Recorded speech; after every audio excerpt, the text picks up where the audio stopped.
There's a famous quote, learn from your mistakes. It circles all around the world. People tell their children all the time, learn from your mistakes. And I do agree with that. But I also have heard it's better to learn from other people's mistakes. And personally, I think it's a better strategy. Learning from other people's mistakes is going to allow us to observe what happened and not repeat that same action without the actual pain of going through it. Now, it's impossible to avoid mistakes. We all know that.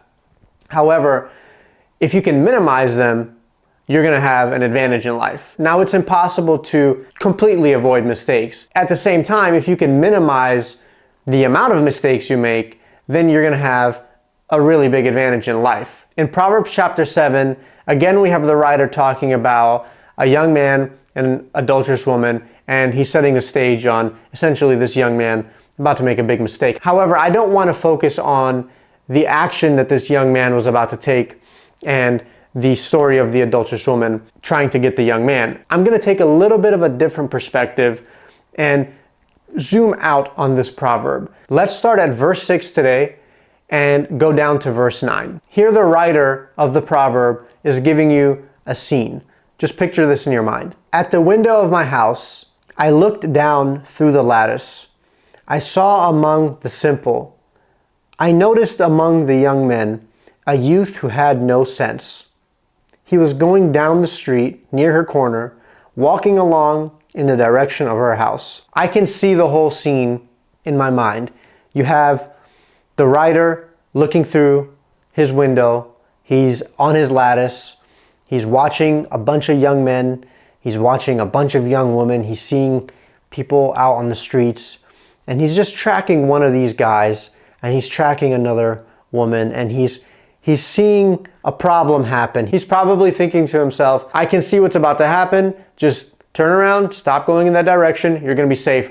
But what he does is he actually notices the young man going towards this woman and the woman going towards this man, leading into a mistake. Okay.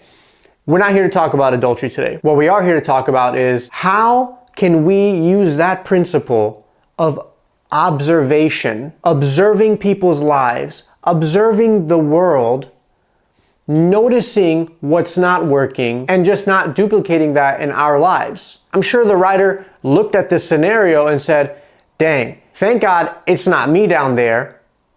I'm getting to see this mistake happen, and now I'll take note, not do it myself. Matter of fact, I'm going to write an entire chapter of a proverb about it so other people don't make this mistake. If we can grasp that principle in life, learn from other people's mistakes.